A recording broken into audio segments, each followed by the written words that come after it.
आज मुझे अपना बचपन याद आ रहा है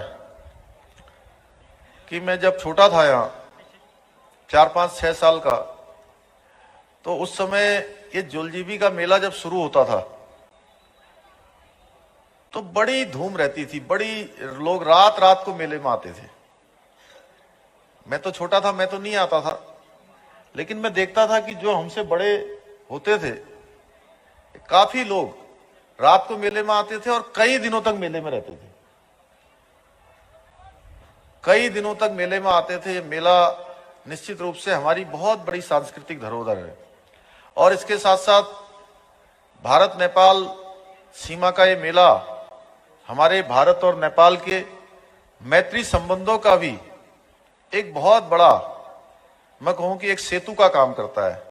इसलिए आज इस मेले के शुभारंभ अवसर पर मैं आप सभी को बहुत बधाई देता हूं, बहुत शुभकामनाएं देता हूं। मेला कमेटी के लोगों को भी और मेले को संचालन करने वाले, इस पूरे मेले में लगने वाले हमारे सभी अधिकारीगण, सभी कर्मचारीगण जो इस मेले को संचालित करेंगे।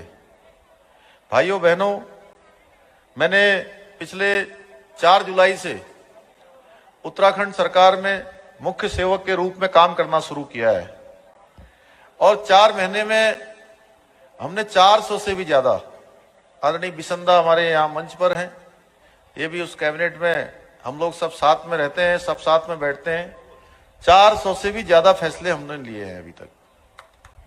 और आप सब लोग देख रहे होंगे, लगातार केवल फैसले नहीं ले रहे हैं, केवल घोषणाएं नहीं कर रहे हैं, जो फैसले ले रहे हैं उनके सबके शासनादेश निकाल रहे हैं और जो घोषणाएं कर रहे हैं उनको धरातल पर उतारने का हर संभव प्रयास कर रहे हैं कि जो भी घोषणाएं हैं वो धरातल पर उतरे। पहले दिन से अभी मुझे बड़ा अच्छा लगा, यहां भी और मैं जहां भी जा रहा हूं, जितनी जगह मैं पिथौरागढ़ में, पिछले 3 दिनों से मैं पिथौरागढ़ में हूं और मैं अपना सौभाग्य मानता हूं कि इस भूमि में मैं भी पैदा हुआ हूं, मैंने भी जन्म यहीं लिया है। तो जगह जगह मुझे अपने जनपद में आकर, वैसे तो मैं पिथौरागढ़ में अब से लेकर 4 महीने के कालखंड में कई दफा आ गया, आपके धारचूला क्षेत्र में भी 2 बार आ गया, अब ये तीसरी बार है। 2 बार आ गया, पिथौरागढ़ भी आ गया, लेकिन इस बार में जब आया तो औपचारिक रूप से जहां पर भी मैं गया, सब जगह पर मुझे हमारे अतिथि शिक्षक मिले और सभी अतिथि शिक्षकों ने बड़े दिल खोल के उन्होंने धन्यवाद किया कि हमारा आपने वेतनमान बढ़ा दिया, उनका 15,000 से 25,000 रुपया कर दिया। इसी प्रकार से मैं देखता हूं कि जहां भी हमारी बाल विकास विभाग से जुड़ी हुई आंगनबाड़ी की बहनें मिलती हैं, तो आंगनबाड़ी की बहनें भी सब जगह पर, सभी जगह आ रही हैं कि आपने हमारा मानदेय बढ़ा दिया है। उनका मानदेय भी हमने बढ़ा दिया 1,500 से 1,800 के बीच में, अलग अलग कैटेगरी में।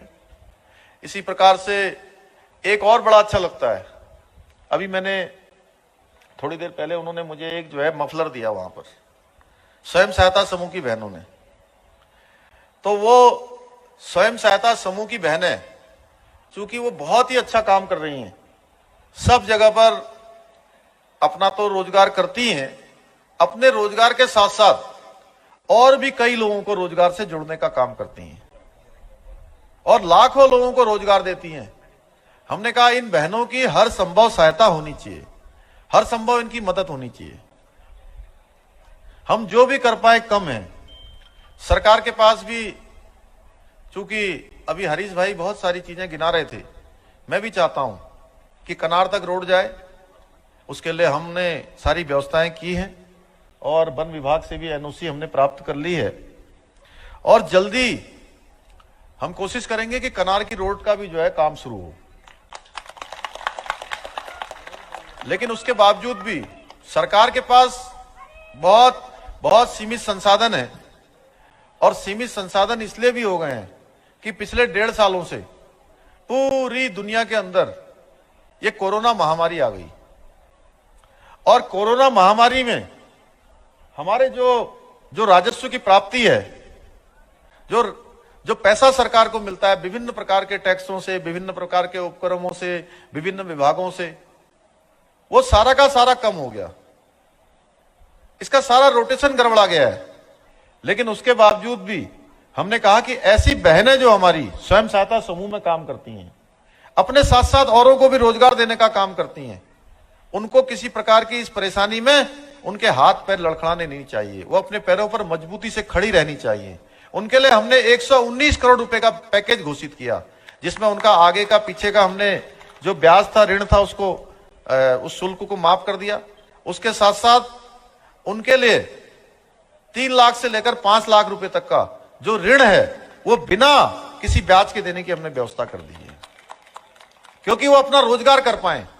कोई बुनाई का काम करती हैं, कोई सिलाई का काम करती हैं, कोई जो है भेड़ पालन का काम करती हैं, कहीं पर बकरी पालन का काम करती हैं, कहीं प्रसाद बनाने का काम करती हैं, कहीं मसाला बनाने का काम करती हैं, कहीं दाल इत्यादि बनाने का काम करती हैं। अभी मैं देख रहा था कि कुछ बहनें हमारी वहां पर शिकवा और गंधरानी बेचने का भी काम कर रही हैं। तो वो सारे के सारे समूह के अंदर आ जाते हैं। इसी प्रकार से हमने जो हमारे ये यात्रा का सीजन नहीं चल पाया, यात्रा के सीजन में बहुत सारे हमारे पर्यटक आते हैं, धारचूला भी आते हैं, मुंशियारी भी आते हैं, जोलजी भी आते हैं, पिथौरागढ़ आते हैं, हमारे थल मुआनी क्षेत्र में आते हैं, कौसानी आते हैं, बेरीनाग आते हैं, या नैनीताल आते हैं, या चार धाम यात्रा के रूट पर तो बहुत बड़ी संख्या में पर्यटकों का अंबार लगा रहता है। कुछ हमारे तीर्थाटन के लिए आते हैं, कुछ हमारे पर्यटन के लिए आते हैं, कुछ श्रद्धालु आते हैं, कुछ पूजा करने के लिए आते हैं। तो इस बार और पिछले साल 2 साल ये कोरोना महामारी में वो पर्यटकों की संख्या बिल्कुल नगण्य हो गई। और पिछले 4 महीने पहले जब मैंने मुख्य सेवक के रूप में काम करना शुरू किया, तो उस समय तक हमारी 4 धाम यात्रा पर रोक लगी हुई थी। हाई कोर्ट ने इस पर रोक लगा रखी थी कि यात्रा नहीं होगी क्योंकि कोरोना महामारी है। मैं जुलाई से, जिस दिन से मैंने काम करना शुरू किया, उस दिन से लगातार मैं ये प्रयास करता रहा, हमारी पूरी सरकार प्रयास करती रही कि ये यात्रा चालू हो जाए। और बहुत प्रयास किया, सुप्रीम कोर्ट में भी गए, वहां भी कोरोना महामारी का, चूंकि इतनी बड़ी महामारी है कि कहीं से उसमें हमको रिलीफ नहीं मिल रही थी, हमको कहीं से छूट नहीं मिल रही थी। फिर हम दोबारा से हाई कोर्ट में गए, और हाई कोर्ट में जाने के बाद हमने कहा कि अब कोरोना महामारी कुछ कम हो गई है, इसलिए आप यात्रा चलाने की हमको परमिशन दे दीजिए। यात्रा हमको कुछ शर्तों के साथ चलाने की परमिशन मिली। फिर हमने दोबारा निवेदन किया तो यात्रा पूरी खुली, लेकिन यात्रा चूंकि अब बंद होने के कगार पर है। 20 नवंबर को हमारे बद्रीनाथ जी के द्वार बंद हो जाएंगे, 26 तारीख को, अभी 6 तारीख को पिछले केदारनाथ के कपाट बंद हो गए। इसी प्रकार से अन्य स्थानों पर भी यात्रा पूरी तरह से अब समाप्त होने वाली है। और ये यात्रा नहीं चलने के कारण से, पर्यटक नहीं आने के कारण से हमारे जो छोटे छोटे दुकानदार थे, टैक्सी वाले, होटल वाले, ढाबे वाले, सांस्कृतिक क्षेत्र में काम करने वाले, उनको भी जो है अपनी जीविका चलाना मुश्किल हो गया। क्योंकि अगर ये 6 महीने यात्रा चलती है, 5 महीने यात्रा चलती है, तो उससे पूरे साल भर का काम चलता है। तो हमने कहा कि ऐसे भाइयों के साथ भी, ऐसी बहनों के साथ भी हमारी सरकार सहयोगी के रूप में, उनके साझीदार के रूप में काम करेगी। और हमने 200 करोड़ रुपए का एक पैकेज पर्यटन और परिवहन के क्षेत्र के लोगों के लिए जो है किया। और मुझे खुशी है कि मैं जहां भी गया, मैं एक बार टिहरी गया, टिहरी जनपद में गया, तो वहां के लोग आए और वो बोले कि हम आपका धन्यवाद करना चाहते हैं कि आपने जो हमारा परिवहन क्षेत्र के लिए, पर्यटन क्षेत्र के लिए जो पैकेज घोषित किया था, उसका पैसा सीधे डीबीटी के माध्यम से हमारे खातों में आना शुरू हो गया है। इसी प्रकार से हेल्थ के क्षेत्र में काम करने वाले जो हमारी एएनएम है, जेएनएम है, हमारी हेल्थ के जो टेक्नीशियन है, फार्मासिस्ट है, डॉक्टर हैं, जो भी इस श्रेणी में आते हैं, उनके लिए भी हमने 205 करोड़ रुपए का पैकेज दिया कि अगले 6 महीने तक उनके खातों में पैसा आता रहेगा। अभी हमने आंगनबाड़ी बहनों का किया, आशा बहनों का किया, अभी उपनल कर्मचारियों का किया, हमारे ग्राम प्रधानों का किया। अभी हमने 207 जांचें उत्तराखंड सरकार ने ये फैसला लिया है कि जितने भी हमारे सीएससी हैं, पीएससी हैं, उनमें ये सब जांचें मुफ्त में होंगी। तो ऐसे बहुत सारे काम अभी हम नई खेल नीति लाने वाले हैं हमारे बच्चों के भविष्य के लिए, कि उन बच्चों को आगे आकर खेलने जाने के लिए, किसी गरीब बच्चे के अंदर अगर प्रतिभा है, उसके अंदर आगे बढ़ने का जज्बा है, तो केवल और केवल माँ बाप की आर्थिक तंगी के कारण से वो बच्चा इनसे वंचित न रहे। इसी प्रकार से रोजगार के क्षेत्र में पिछले 5 सालों में 17,000 से भी ज्यादा नौकरियां लोगों को देने का काम हुआ है। 17,000 से भी, अभी हमने कहा है 24,000 जो नौकरियां हैं जो बची हुई हैं, उन 24 के 24,000 नौकरियों में हम भर्ती की प्रक्रिया हमने शुरू कर दी है। लगभग 10,000 से भी ज्यादा पर अभी उसके विज्ञापन की प्रक्रिया शुरू हो गई है। लगातार रोज विज्ञापन निकल रहे हैं। इसी प्रकार से हमारे नौजवान भाई, युवा भाई जो विभिन्न क्षेत्रों में अपने सरकारी नौकरियों के लिए आवेदन करना चाहते हैं, उन आवेदनों के लिए उनको अपने जेब में हाथ न डालना पड़े और आर्थिक तंगी से गुजर रहे हैं तो किसी के मुंह न देखना पड़े कि कोई पैसा देगा, माँ बाप पैसा लाएंगे या कहीं इधर उधर से मैं पैसा लूंगा, उसके बाद मैं फार्म भरूंगा। हमने कहा कि इस साल इस पूरे सत्र में यानी कि 2022 तक जितनी भी परीक्षाएं होंगी, जितने भी सरकारी फार्म भरे जाएंगे, सारे के सारे हमने उत्तराखंड में होने वाली परीक्षाएं निःशुल्क कर दी है। एक साल हमने आयु सीमा बढ़ा दी है। इसी प्रकार से बहुत सारी नौकरियों में जो जाने वाले हमारे बच्चे हैं, वो फौज में जाते हैं, एनडीए में जाते हैं, सीडीएस में जाते हैं, संघ लोक सेवा आयोग की भर्ती में जाते हैं या समूह गौ की प्रतियोगी परीक्षाओं में अपना एग्जाम पास कर लेते हैं। उसके बाद पीसीएस की परीक्षा में, आईएएस की परीक्षा में, इसमें जाने वाले बच्चों को चूंकि वो प्री एग्जाम निकाल लेते हैं और मेन एग्जाम के लिए उनके परिवार के पास, उनके माता पिता के पास पैसा नहीं होता है, तो उनको अपने माता पिता की आर्थिक तंगी के कारण से आगे की परीक्षा में कोई व्यवधान न हो, वो अच्छी नौकरी प्राप्त करना चाहते हैं तो उनमें किसी प्रकार की रुकावट न हो, उसके लिए हमने तय किया, हमारी सरकार ने तय किया कि ऐसे बच्चों की मदद के लिए हम 50,000 रुपए की अतिरिक्त व्यवस्था करेंगे। अभी 50,000 रुपए का हमने इसमें प्रावधान कर दिया है। अभी हमने, जैसा अभी सभी लोगों ने कहा, चूंकि इस क्षेत्र में आपदा आई है, आपदा के जो पहले के जो हमारे नियम हैं, उन नियमों के अंतर्गत राशि कम है, ऐसा मैं भी मानता हूं, लेकिन उसको जो है बढ़ाने के लिए हम लोग हर संभव प्रयास कर रहे हैं। और अभी जो डिजास्टर आया था, हमने कहा कि उसमें हर चीज में हमने बढ़ोतरी करी। जैसे हमारा 3800 रुपया मिलता था मकान में, जो पानी आ जाता था या कोई सामान खराब हो जाता था या कोई उसमें नुकसान हो जाता था, उसको हमने 5,000 किया। इसी प्रकार से जो 1,09,000 मिलता था, 1,09,000 को बढ़ाकर हमने 1.5 लाख किया है।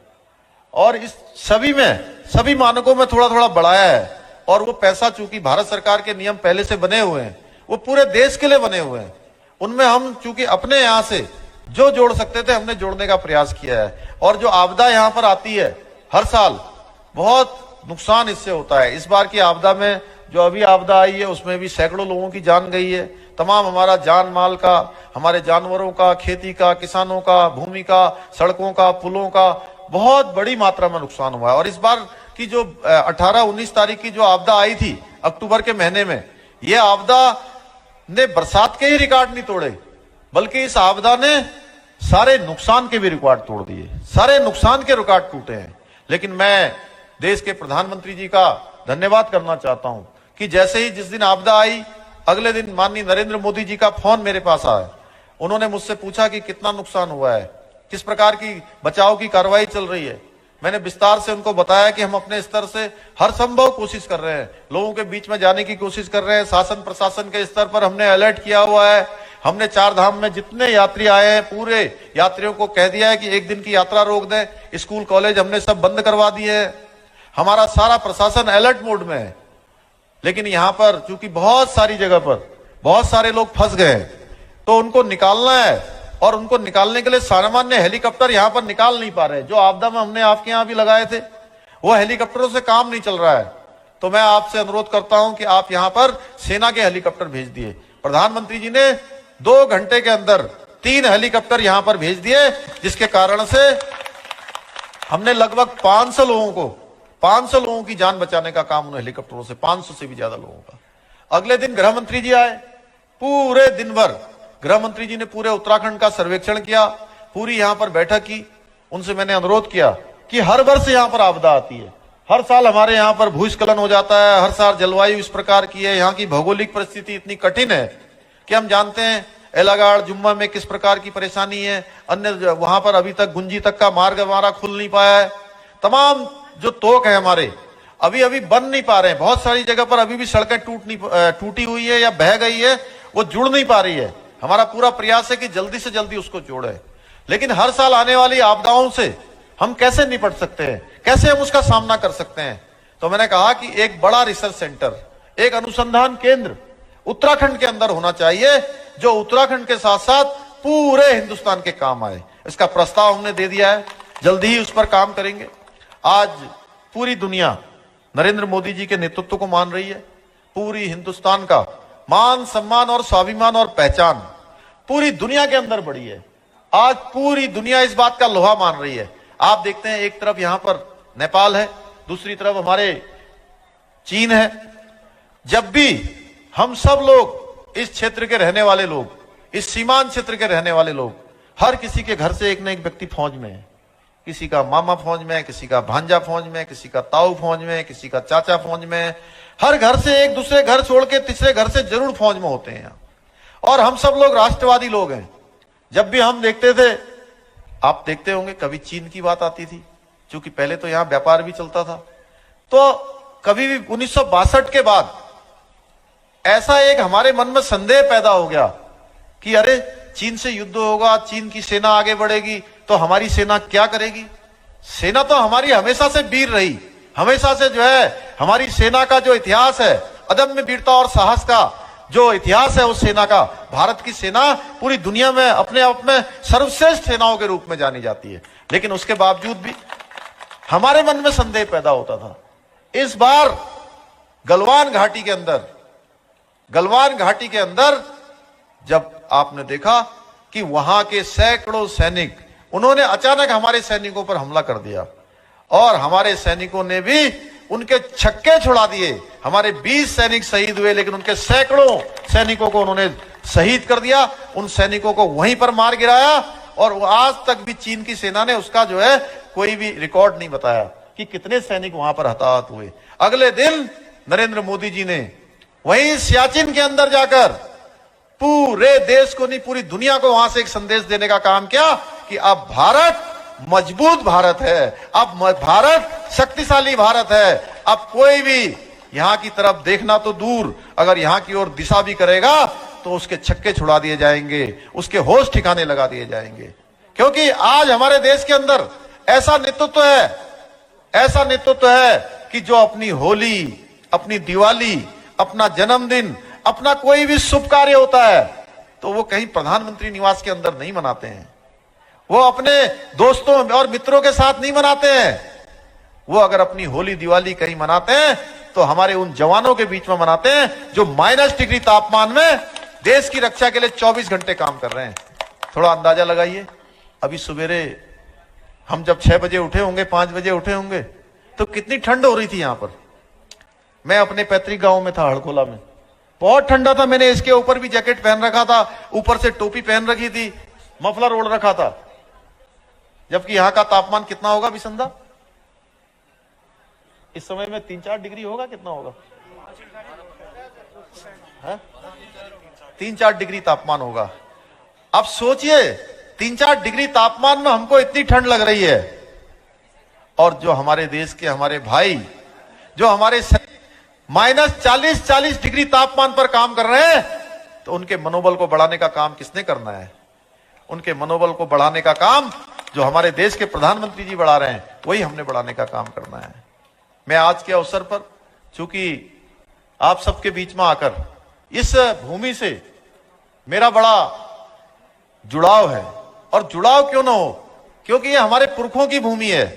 अभी मैं आते हुए हमारे बिसंदा और केदार जोशी और वीरेंद्र बल्दिया जी से पूछ रहा था। मैंने कहा भाई आजकल हंसेश्वर धाम का क्या हाल है? इस समय में ये पूरा इस क्षेत्र का पूरा एक ही जो है तीर्थ होता था, हंसेश्वर धाम।